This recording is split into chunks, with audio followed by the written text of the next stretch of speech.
broadcasting live from the campaign's newsroom in King, North Carolina.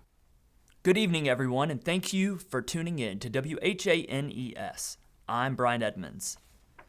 This weekend, a River Oaks record is being broken with having 139 students and 36 adults participating in the fall retreat. Governing authorities are asking for all students to adhere to all the rules, listen to the direction of any leaders, and encourage and uplift one another while keeping drama to a minimum.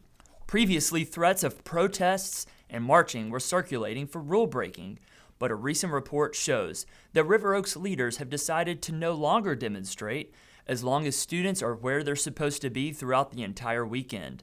To make sure this happens, leaders suggest that you always wear your name tag and lanyard and refer to the schedule on the back of it or in your devotion booklet. A dozen policemen in armored SUVs were called into campaigns last week for a youth group who allegedly had one male student try to sneak into a girl's cabin. Law enforcement officers have stated that they are prepared to use whatever force is necessary if any student tries to sneak in or around the cabin of the opposite gender.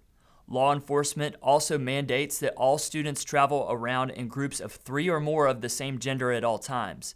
They said that it is okay to be with other genders in large groups, but no solo girls with the guys and no solo guys with the girls. The Bachelor and the Bachelorette is definitely not a part of this network. In sports, our local campaign's director, Jared, just informed us that tomorrow the Alpine Tower and Treetop Village will be open all afternoon. After a brief interview on the phone with him last week, he was sad to report that the rifle range will only be open for the first half of free time, and then his staff will head down to archery to allow students to participate in archery for the second half of the afternoon. A new study by the River Oaks EPC Association of Professional Youth Ministers Extraordinaire shows that a growing trend in the success of true spiritual retreats is possible.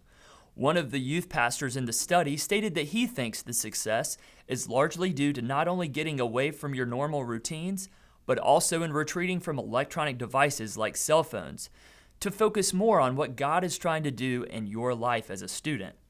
Sheriff Corey Mitchell weighed in with his thoughts on cell phones, and he stated that if any phone is found out to be in use on the retreat, he will use lethal force and throw the phone into the bottom of the lake.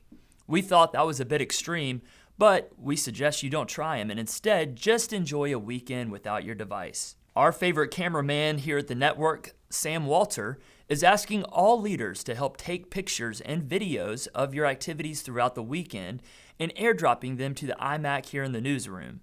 One suggestion is to make sure that your camera is turned in landscape mode to keep us from having to use those weird side columns. Well, that does it for this segment of the broadcast. We're now excited to send it back to your local programming, which is worship being led by the Grace Stedman Band based out of Winston-Salem's Salem Chapel, with a sermon from Paul Scott to follow that portion of tonight's program.